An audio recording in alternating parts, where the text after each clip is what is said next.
back to another episode of the Drunk Bond Podcast with your hosts, James and Jen Smythe. You can probably do that introduction yourself by now. It's just me again. Same old fella. And today we'll be discussing the 2000 and... Shit, I don't even know it. Was it 2015 this year this movie came out? Creed? I don't know. We're not off to a good start. But anyway, Jen Smythe, what you sipping on today? I'm just having a bourbon and Coke. Well, gee whiz, what are you in college? Yeah, it's game day over here. It's Saturday.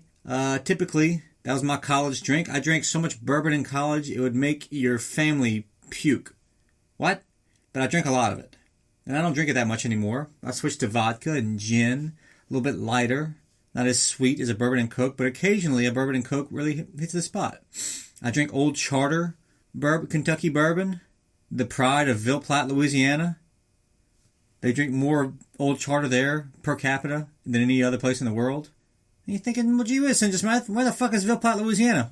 You talking about the smoked meat capital of the world? Look it up yourself. I can't do it for you.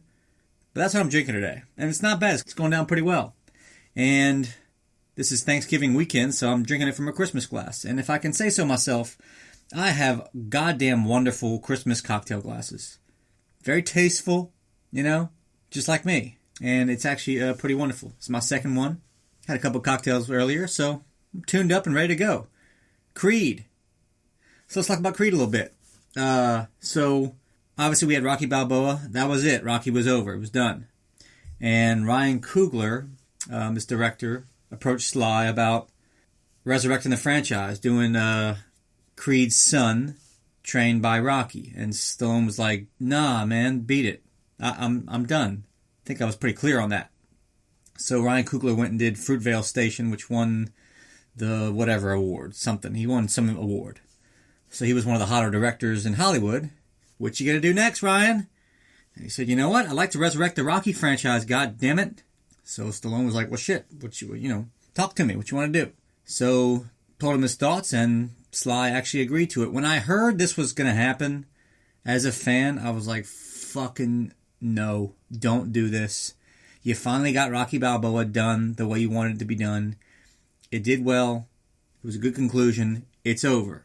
And the story of like, oh, it's Apollo's son and Rocky's going to train him. It's like, oh, God, please don't do this. And they did it anyway, and I wasn't excited for it. I didn't have any thoughts on it. Obviously, I was going to see it. And I remember when it came out, it might have been Thanksgiving weekend, was it? I can't remember. But I remember talking to my sister. It was like a Saturday or Friday, and she said, have you seen Creed yet? And I said, no, we're going Saturday with my co-host Peter Frank. And she said, it's getting really good reviews. And I was like, really? He goes, yeah, like it's getting Oscar buzz. And I was like, what are you talking about? It's like, Creed, it's getting Oscar buzz, and Stallone in particular is getting Oscar buzz. I was like, Sylvester Stallone playing Rocky Balboa in Creed, that's getting Oscar buzz. And she's like, yeah, it has like 95% on Rotten Tomatoes. Am I speaking English? Yes. So I was like, well, shit. I looked it up. Sure enough, it's getting like all these wonderful reviews. And me and my co-host go see it, and we're just blown away. We couldn't believe it. Why were we blown away? Well, we'll get to that. We'll discuss it all throughout the review. So let's just get started. Creed starts. No Rocky crawl. That's in the past, bro. No more crawls for you. We started a juvenile detention center. And the kids are fighting as, shitty kids tend to do. I tell you, I think it was some of Robert's old friends from Rocky V. I think it was their children that Adonis was getting into all these fights with. You think I forgot about them? No. Their lives did not change one iota after that movie. Eric from Entourage, the chubby kid, the stupid girl, they all raised kids as bad as them. So they're the kind of kids that are in these homes. So I'm assuming they're giving Adonis shit just because they're typically the villains of these movies. Trashy people. And Marianne visits, Apollo's wife. And he's like, I'm not going to another group home. And she's like, I'm not from a group home. He goes, you a social worker? And she's like, ugh, no, I'm not a social worker. Look at my clothes, I'm rich. And he's like, well, who the fuck are you then? Get away from me. And apparently Adonis is Apollo's love child. Except no one loved him. I mean, I don't know who the mother was. I like to think it was one of the dancers from Rocky IV. Before the Apollo Drago fight. That's why he lost so bad. Because his legs were so weak. You know the old adage. You remember like in the second round when they say, Apollo's legs still a little rubbery? That's what that was from. he just had sex right before the fight with one of the dancers. The choreography was a little off because they were missing one dancer, because Apollo had summoned her to the dressing room. And that was right before Rocky and Apollo were talking about snails. Speaking of, I think it just came out that Tyson would have sex before fights, because if he wouldn't, he would literally have murdered the opponent. Like, forget boxing, let's just kill this person. Was that true, or just a headline I saw? I mean, Jesus Christ, that guy's a psychopath, huh? Can you imagine, from a woman's point of view, having sex with Mike Tyson? I bet it's the most terrifying thing you've ever been a part of. I don't even like to think about it, really, if I can be honest. And I'm going to stop thinking about it right now. It's the last time I think about it. So anyway, we cut to present day, and Adonis is in this dirty Mexican fight. The ropes are like made out of wicker. I tell you though, I'd love to be at this fight. They got some mariachi music. You know, I'd be shooting tequila. There's no rules. You know, I'd be yelling out Spanish. I'd be having a great time at this fight. The ring looks like the size of, probably of this closet that I'm in right now. About a 4x4 ring. 4 feet by 4 feet. And he knocks out his opponent, and it cuts right to his office. I guess he has a day job. Like 12 hours later. I don't know what he's doing. He's like a telemarketer. Hello, I have an exciting opportunity for you. What do you know about energy drinks? So he quits his job after he got like a promotion to head pyramid scheme salesman. And we go to Creed Manor. That's what I like to call it, because it's a mansion. Apollo perhaps had a different money manager than Rock. You know, because Apollo was a commercial kind of guy. He did care about where his kids wound up. Just not his illegitimate bastard child, but you know. Where did those kids go, by the way? He had 2 kids, right, in Rocky 2? And then he talked about his kids in Rocky 3. I think it was like a boy and a girl. Where did those kids go? Someone look into them. Track them down. I don't have the time. I would, but I just don't have the time. So Adonis, you know, pops in the DVD of Rocky 2 and starts watching that fight. I mean, he starts doing what I used to do during the fight. You know, starts shadowboxing. The only difference was I was like 9 and he's like 30. You know, grow up, guy. You're not in the actual fight. So we cut to the Delphi Boxing Academy in LA, which is apparently where Apollo fought. I don't think this is where he took Rocky in Rocky 3, because it's a little too clean in there, you know? There are like actual windows, you know, ventilation. Someone turn on like a light switch, maybe put the AC on, fix those leaky pipes. Like, this looks like an actual place that wouldn't be condemned. And he wants to be managed by Tony's son, Tony Duke, whatever, the guy that used to manage Apollo. And he's like, nah, bro, no, just no. And he does this stupid announcement, just challenging all fighters. If they can hit him once in the head, then here's my Stang, his Mustang. That's not smart. I mean, you can't be talking that much shit to strangers, especially strangers who are all boxers. And then he just starts having it out. He knocks out the first guy and just starts having it out with Tony's son about how you didn't support me when I was in juvie and all this shit. It's like, well, this is maybe not the time or place. Maybe we talk about this later in my office. Maybe not in front of all these boxers who don't give a shit. And then Danny Wheeler, like a real deal contender, is like, all right, I mean, I need a new car, so let's dance, dickweed. And just knocks him out and takes his car. And Adonis is like, I don't feel so good. I think, can someone call me an Uber? Because I don't have a car anymore. And he goes back to Creed Manor and tells Marianne that he quit his job and wants to fight. And she's like, you're a fucking idiot. Why would you do that? You have money. Why would you want to be a fighter for a living when you don't have to be? I carried your father up these stairs and wiped his ass. Oh, now that's a scene I would have liked to see. Marianne wiping his ass. So we cut to Apollo bent over and Marianne's wiping Dookie off his asshole. He gets home after a fight like, all right, Marianne, first things first, I gotta take a massive dump. That fight with Rocky really just took everything out of me. Hire a nurse or somebody or a homeless person to wipe his ass. Don't do that. That's just, I mean, come on. I mean, your shit wiping days are over when he became champ. I mean, you don't have to wipe your own ass anymore. That's how rich y'all are. Don't wipe your spouse's asshole. That's if you take one thing away from this podcast, don't wipe someone else's asshole. You leave that to the professionals. You hire somebody. You hire a third party, and they can do the ass wiping. How do you look your spouse in the eye after that? That's tough. Don't do it. Thank you. So, she's not happy that he wants to be a fighter. He says, well, it's whatever. It's what I got to do. And he goes to Philly. And he goes to the Rocky statue and then goes to Adrian's. He's looking at all the pictures and stuff, and Rocky comes in. Yeah, how you doing? I tell you, when the first time I saw this, it was like seeing an old buddy again that I hadn't seen in 15 years or something. Because I had just assumed I was never going to see this character again after Rocky Balboa. It was over. It's done. Like it's over. So when he said, "How you doing?" for the first time, I got the nicest, warmest feeling. I was like, "Ah, my old buddy. It's good to see him.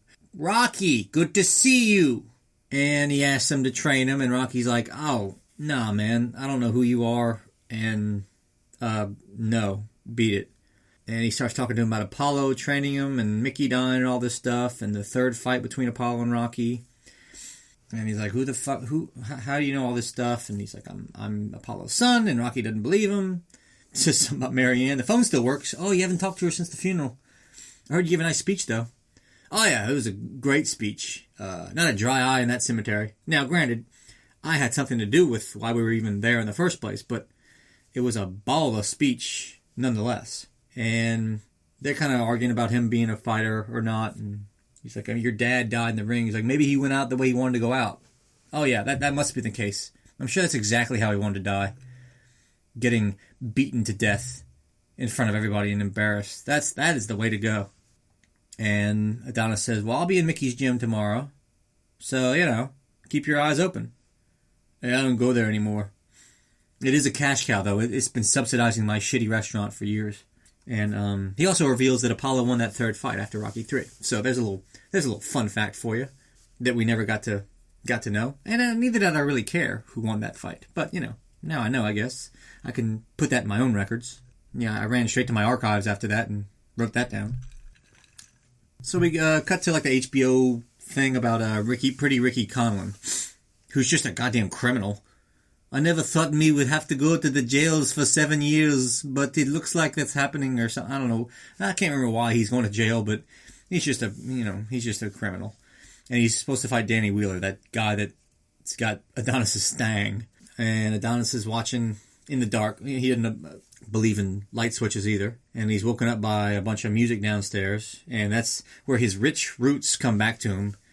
And he's like, ma'am, if you don't mind, can you turn off that urban music? I can't sleep. You can't be kicking people's doors. I mean, he's banging on that door like a madman, starts kicking it. I mean, you get shot for doing something like that. And he's like, hey, I'm Donnie. And he's like, what do you want, Donnie? It's late. Yeah, no shit, it's late. Can you turn the fucking music down? You may be deaf, but I'm not. And she just shuts the door on him and turns the music back up. And he's like, bitch! And the next morning he goes to Mighty Mix. They finally replaced the sign, by the way. That's got a bit of a makeover as well. Nice fresh coat of paint, looks nice. And it also cuts to him, running, training in front of clubs. I hate that shit where, you'll be on some busy street, with a bunch of bars and shops, and you'll just see somebody running, exercising. We get it, dude. You exercise. Good for you. You have to have everyone know it, though. Run somewhere else. Go run in the mountains somewhere or in a forest. Stop bothering everybody. We don't care about your wonderful training routine. Okay? You know who you are.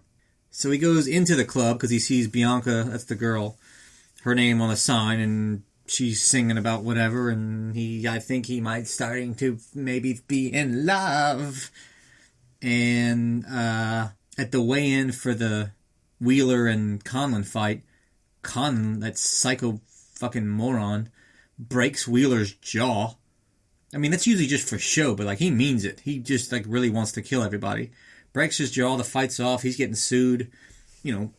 Stack that on the crimes that he's committed. So we cut to Adrian's in the morning, and Rocky's still got his rape van, thank God. And he's asking, for some drills or some help or whatever. If you train me, we could fly under the radar. No, you couldn't, dude. It's Rocky Balboa. Y'all know this guy's, famous, right? Fly under the radar with a name like Rocky Balboa? What are you talking about? You don't stop, do you? He's like a woodpecker. He can't spell shadow. He's like, oh, there's a W. He gives him some drills. What if you lose that? It's already in the cloud. He's so confused. What cloud? So back to Donnie's apartment. More racket. And he goes downstairs. Asks her on a non-date for cheesesteaks. Or she picks the cheesesteak spot. I love that dude that comes down as he's asking her out. And he just goes, good luck, man. I love that. I mean, what's your plan if you get lucky? I mean, you can't perform sexually or be confident if you got a Philly cheesesteak sandwich rumbling around in there. She gets extra peppers and mayo, extra cheese. Nah, man. You might as well eat that on the toilet. And as they're eating and getting diarrhea, she says that she has progressive hearing loss. She'll eventually go deaf. And Adonis just runs away. No, he doesn't run away. And he's just like, when's your next show? I can roll with you? Nah, man, that's something I would ask you. I'm the singer. I just met you. That's a little forward. It's a little much. Especially for a non-date. So, they're flirting. They're beginning their courtship, as two young kids do. And we cut to Rocky at Adrian and Paulie's grave. So Paulie's dead. Shocker. How he made it this long, I don't know. And I'm assuming he died of, whatever, liver failure, something horrible, some terrible accident. Drunk driving into like a playground. He got murdered. Just talked shit to the wrong person finally, and they ended him. Hey, Paulie, I miss you, pal. What'd you miss about him? Can you tell me what you missed about him? What'd you miss about him?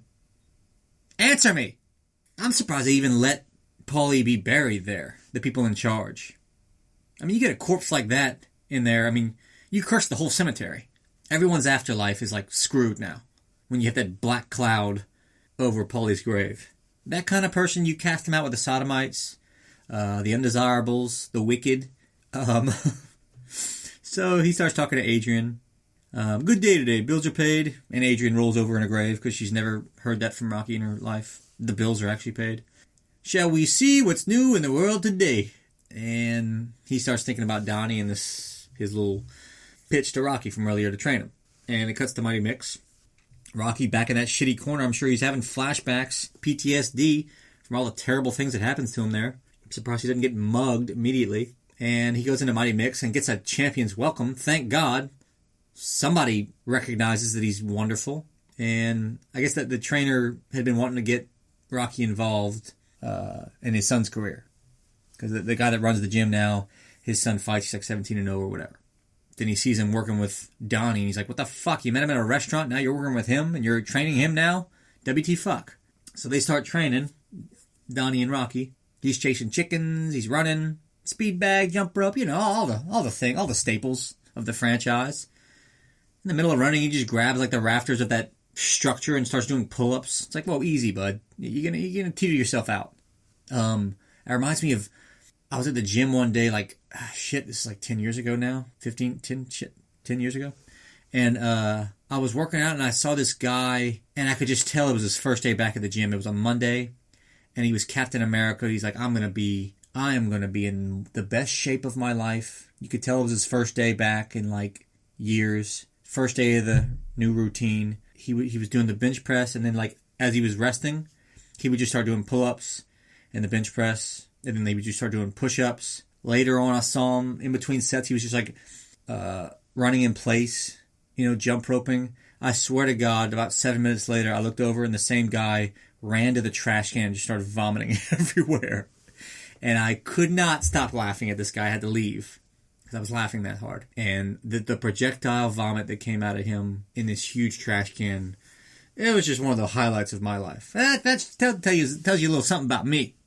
It was quite enjoyable to see that whole story arc. And I'm not sure if he made it back to the gym. I never saw that guy again. But anyway.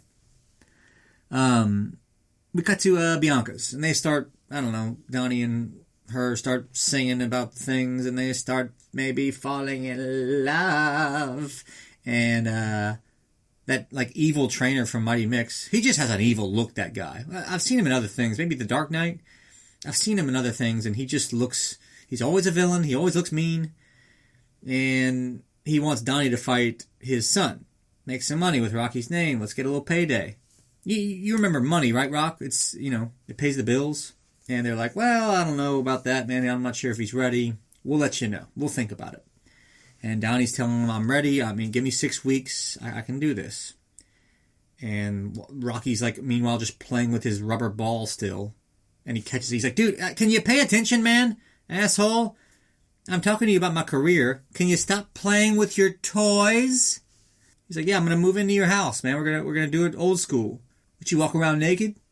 No. You better not walk around naked neither. So he moves into Rocky's house. Good luck with that. Where is Rocky living? I'm very confused about the Rocky 5 house they moved into was the same from Rocky 1, and then the house he lives in Rocky Balboa. What house was that? I was confused by that. And then the house in this movie, what is it the same from Rocky Balboa? Is it the same in Creed 2? I'm all confused by Rocky's houses. But I guess Paulie was living with him after, before he died. So they were roommates again. Did they still not have Paulie's house? I don't know. Not really sure. Because they don't look the same. I had the layout to Paulie's house memorized in my head. And I'm not seeing the same things. I don't know. I guess it doesn't really matter, but, I like to know. I like to sleep well at night, knowing where Rocky's living. And Donnie gets into Paulie's room. He's going to be staying there, which is, speaking of being cursed, where all the night terrors took place. And Donnie's immediately like, I hate this house. I can see a lot of suffering that happened here. I can just sense it. And then Rocky says that his son Robert's in Vancouver now. They don't really talk much. So I guess all that work in Rocky Balboa, all that goodwill they made toward each other that's gone. I guess Robert would have kind of been a distraction since it's about Donnie and Rocky's relationship. But still, that's kind of a bummer that they don't even talk anymore. Where's everybody from Rocky Balboa? Where's Steps? What's he doing? Anybody heard from him? What about Little Marie? Did she just die from heartbreak because Rocky didn't want to be with her? I mean, that's how my autopsy came back. What about Punchy? Where's Punchy? I mean, last I heard of Punchy, it was just a rumor, but I heard he bit a kid and they had to bring him in and be destroyed. So, again, my archives, that's how I have his last known whereabouts. But, I can't, that hasn't been confirmed. So I'm not sure about Punchy either.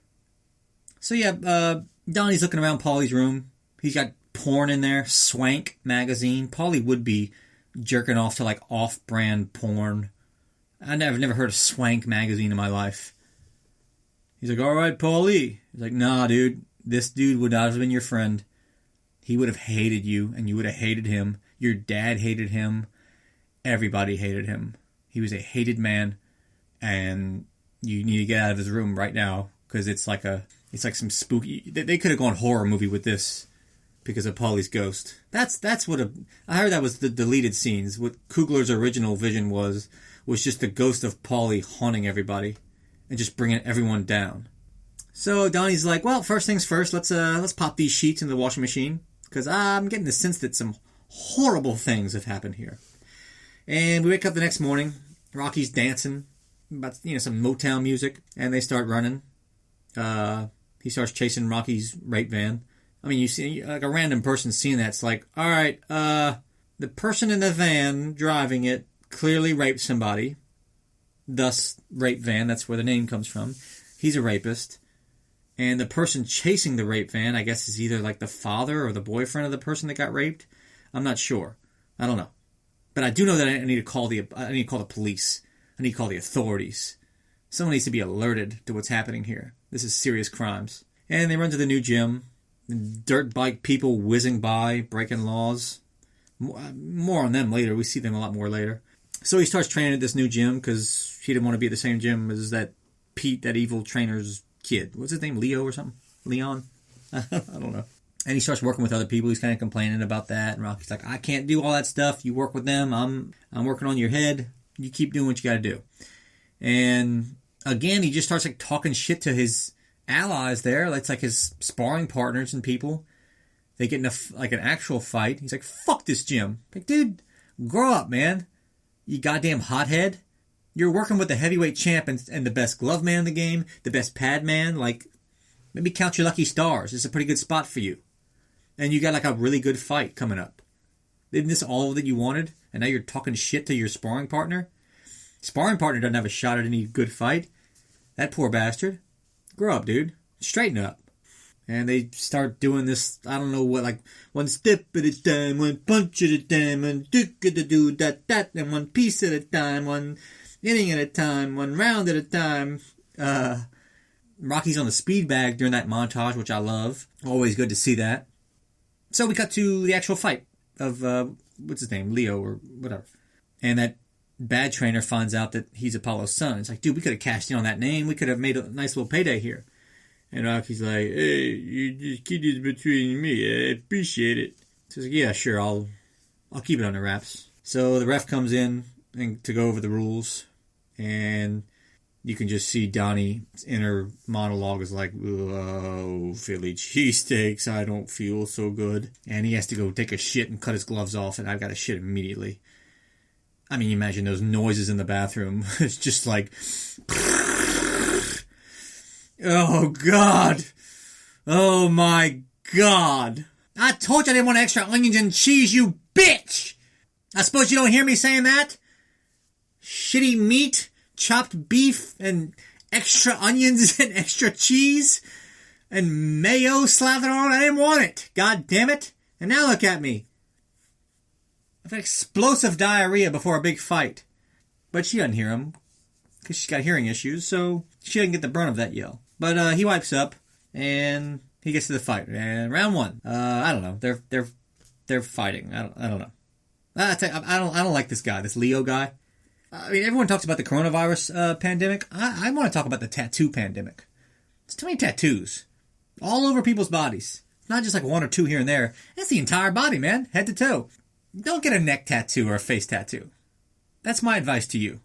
It's just it's kind of an odd thing walking into a job interview and the guy's got face tattoos everywhere. It's weird. Granted, it's becoming more of the norm, but, you know, I'm uncomfortable looking at this Leo guy. I don't trust him. With like those dragon things coming up his neck. It's a spooky thing, man. So Donnie's getting beaten that first round. I don't know. And then like round two, Rocky gives him some advice about, I don't know, like a left under the radar or something. And he knocks him out. He wins the fight. That's what happens. And Rocky goes asking him if he's okay, and they're like, go fuck off somewhere. And Bianca comes in the room. You didn't tell me you had hands like that. Why didn't you tell me you had hands like that? What? What is that? Oh, that's something you mentioned to your girlfriend? You know I got really quick hands.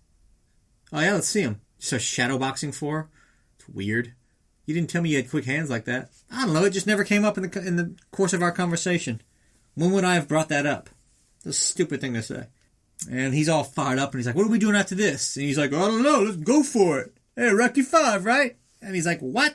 And he's like, let's tear this city up. And it just cuts to them sleeping on the couch. Watching Skyfall, actually.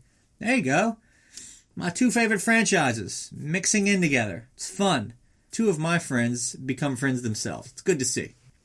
And Rocky goes to sleep, and they start fucking on the couch. Hey, what about your uncle? And he's like, trust me, judging from like who used to live here and live in my room, this is child's play to Rocky. He's seen so much worse. He's seen torture on this couch. Paulie destroyed this house. So us two having sex next to his aquarium, that is nothing. So they both climax and they go to bed. Let's cut some of the advertisements. I think we have another former advertiser from a podcast gone by. Shamrock Meat Company, folks. Hi, folks. Would you like quality meats at reasonable prices? Well, come to Shamrock Meat Company, where we have any cut of beef you'd like. Pay no mind to the drunk employee that steals our product and the mongoloid that we let punch our beef until he tears himself out. Just because of the unprofessional way we run our freezer doesn't mean we would treat you unprofessionally. And grab a baggy robe while you're here. That's Shamrock Meat Company. Just make the meat. All right. So go get some meat. Again, I think we're getting somewhere. That's not an illegal company. There's nothing illegal going on. Now, the employees are breaking the rules. You know, they're stealing. Or maybe just one employee in particular. But they're not running an illegal business. Unless there's something going on that I don't know about. So, go get some beef from them. They have whole cows in there. Whole sides of beef. Any cut of meat you want. Huh? I mean, you want to talk about a ringing endorsement. They just got one. From St. John Smythe. And listener questions. We don't really have any listener questions this week. Or news. I'm not sure if we have any news either. So, you know, sorry. At least there's no death threats again. All the letters this month, they were nice. No death threats. So, I sleep a little better now. So, back to the movie.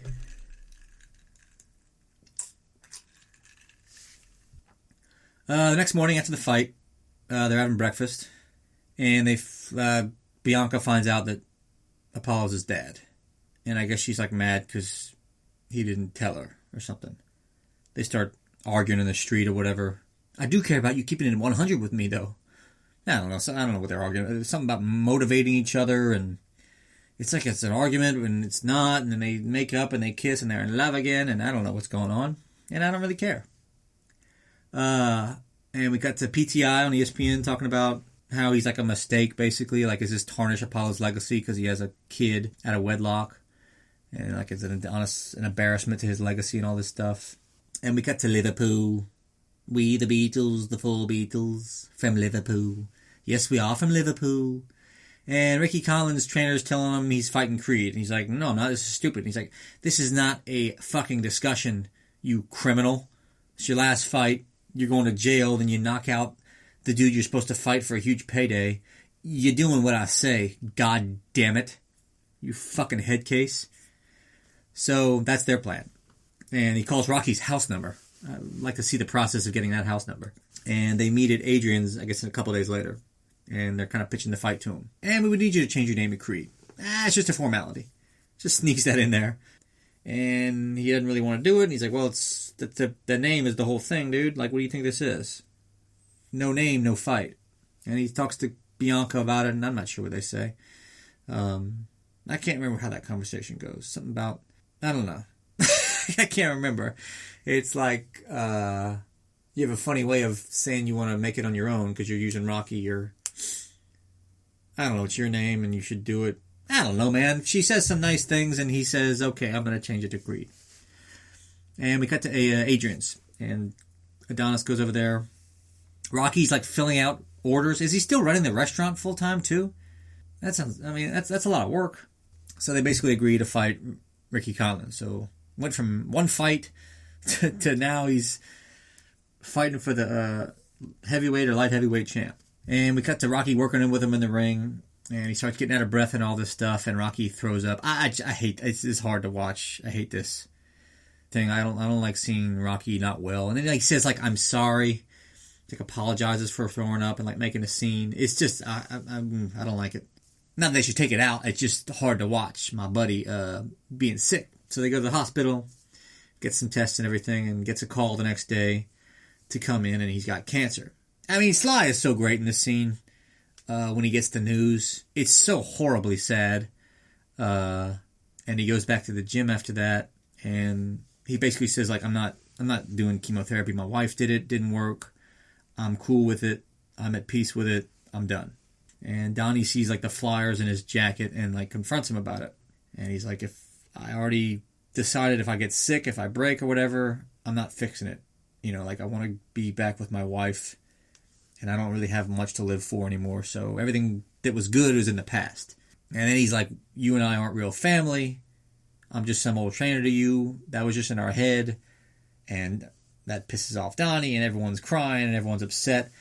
I mean, those two scenes, though, when he gets his diagnosis, and then when he's in the locker room, that's when I was like, all right, I mean, this is the best movie I've ever seen Sly in. This is the best acting I've ever seen Sly do. By far. And I'm a Sly fan. I'm a Sly defender. And then Donnie, after that, after getting all pissed, goes to Bianca's show, and he's coming in hot. And that fucking rapper next door, what's up, Lil Creed? He goes to, like, Bianca, talking with her boyfriend, who he knows is a professional fighter. Bianca, you don't know nobody no more? I said hello. Oh, I bet you did. Quit acting like light-skinned. Like, okay, dude, like, her boyfriend's right there. You're not a little... maybe it'll be a little more respectful. And he gets a picture with him and calls him Baby Creed. And he's like, don't call me that. And he's like, don't call you that. I was showing you love. You ain't got the disrespect. Tell your pretty boy boyfriend to calm down or he'll get a VIP pass next to your pop talking to me like that. Oh, shit. Again, like, nobody in this franchise respects professional boxers. Talking mad shit to someone who's about to go fight the light heavyweight champ of the world. And sure enough, he gets his fucking ass knocked out. What did you think was going to happen, man? And I guess, like, gets arrested. Rocky bails him out, or Rocky goes visit him in prison. And Adonis is just pissed at everything in the world. He's just, like, lost at this point. And he's like, get the fuck out of here. I don't need you. I don't need anybody. And Rocky's telling him to let go of his anger. It's not your fault. I don't know. Quotes Yoda. I don't know. You know, he says a bunch of nice things. Sid Smith isn't not the best at recapping these, like, nice scenes. Have you noticed that? Sorry. And he goes to Bianca's. She's a little upset. Rightfully so. You assaulted the headliner of my show. Well, you don't have to say it like that. And she's like, you focus on you, I focus on me, and just let's take a little break for a second. He's just yelling at her door. Like, don't shut me up right now. It's just not a good look. I like to imagine the guy from earlier saying, good luck, man. Him passing by, like, taking little notes on how their relationship's going. And then we cut to Rocky's. Adonis goes back there. And they kind of make up, and he's like, if I'm going to fight, though, you have to fight. You can't just fucking let yourself die. It's just stupid. So they agree. I'm going to train hard. You're going to beat cancer, and we're going to move on. And it's montage time. Only mixed in with, like, cancer vomit, which is a nice touch. Now, who doesn't like that? And he's, I don't know, he's doing things. He's jumping rope. He's doing push-ups. He's running in the hospital bed. Rocky's yakking everywhere, and they're going over the fight and strategy and everything. And then they go run to see Rocky. And those hooligans from earlier with the dirt bikes and the four-wheelers, they're like riding with him. I don't like this. Who are these people? I tell you, they look like troublemakers to me. I don't like mischief. Okay? And they're making mischief. They're making too much noise. They're going too fast. They're being obnoxious. What's the point? They ran through a stop sign. I saw that. That's against the law. I would have just loved if a truck would have just ran a stop sign too and just splat. You just like, oh my God. Where are the police? You can't be doing all this. Sorry, officer, what am I being arrested for? Mischief? Menace? Huh? Those are the two big ones right there. Yeah, I don't like you. That's why you're being arrested. Y'all making too much goddamn racket. So I don't know, I guess that's like his Philadelphia steps. It's kind of weird and awkward at the end. It's like shadow boxing, and as the people are like doing donuts around him. I don't know, it's weird. And Rocky's in a window saying hooray. I don't know. So we got to the press conference in Liverpool. Yes, we are from Liverpool. And speaking of troublemakers, man, Ricky Conlon, the dude needs to be stopped. I wouldn't be surprised to see him in one of those dirt bikes. That's the kind of trouble he makes. I've been taking anger management classes, and he just starts fighting him at a press conference again. You just did this. And it almost ruined your fucking career. Well, I guess his career's already fucked. Creed my asshole. And, so the press conference doesn't go all that great. And Rocky comes to his room that night. Keeps looking at the door. It's just funny. And, Bianca comes back and they make up. I just remember the leg thing. And the next day we got the fight. He gets Apollo's old trunks, the red, white, and blue. And he gets all emotional about it, and he comes out to the ring, and then Conlon comes out to the ring. His music is the Beatles or something like that. And Michael Buffer, how old is Michael Buffer? I mean, he's been doing this same shtick, let's get ready to rumble, for like 30 years. Hey, Michael, can you come out to Liverpool and just say, let's get ready to rumble and fly back to America? Sure, that'll be $6 million. So they meet in the middle of the ring. I'll tell you what, Pretty Ricky ain't so pretty. He looks like the doughboy. Just don't tell him I said that. Because like I said, unlike everyone else in the franchise, I respect the ability of someone to kick my ass. So let's keep that between us. Let's keep that between St. Just Smith and the listener. Don't tell Pretty Ricky I said that. Because I don't need that kind of trouble. I already got death threats from all my fans, that I got to worry about. I don't need some heavyweight champ coming over to kick my ass for saying he looks pudgy. All right? So I'm trusting you with this. So anyway, round one. And stop me if you've heard it before, but our protagonist gets his ass whipped in the first round. Ricky Conlon's like psychotic, man. There's a madness to his eyes. And then round two comes, and Conlon's cut, and it's a bad cut. And so he's coming back, and we kind of get in a semi-montage. One punch at a time, one step at a time, no pain. I don't know what they say. Solid fight. He kind of comes back a little bit in round 6 or 7, somewhere around there. And then he gets knocked down in round 11. And he's like literally unconscious, which, the fight's over. You knock someone out unconscious, it's over. And he just like comes to after getting a bunch of flashbacks about Apollo and Rocky and what he's been through and blah, blah, blah. And he gets his ass whipped the rest of the round. And I mean, his eye is shut. It's not even close. It's crystal clear, his eye's shut. And they're like, okay, yeah, we need a medical doctor. And this is bad. And like they put up fingers and they tap his neck to give him how many fingers are holding up. And the doctor's like, y'all aren't cheating, are y'all? I see your hand tapping his neck. Speaking of mischief, y'all want him to die? You want him to go blind? And Rocky gives us some inspirational speech, and we get the Rocky theme, and it actually is pretty freaking great. And we get the Going the Distance, the Bill Conti music. Solid round 12, knocks him down at the end at the bell, and he ends up getting up, and Pretty Ricky wins by decision, as is custom.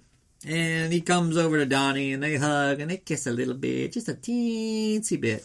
And I think Colin just goes straight to prison after that.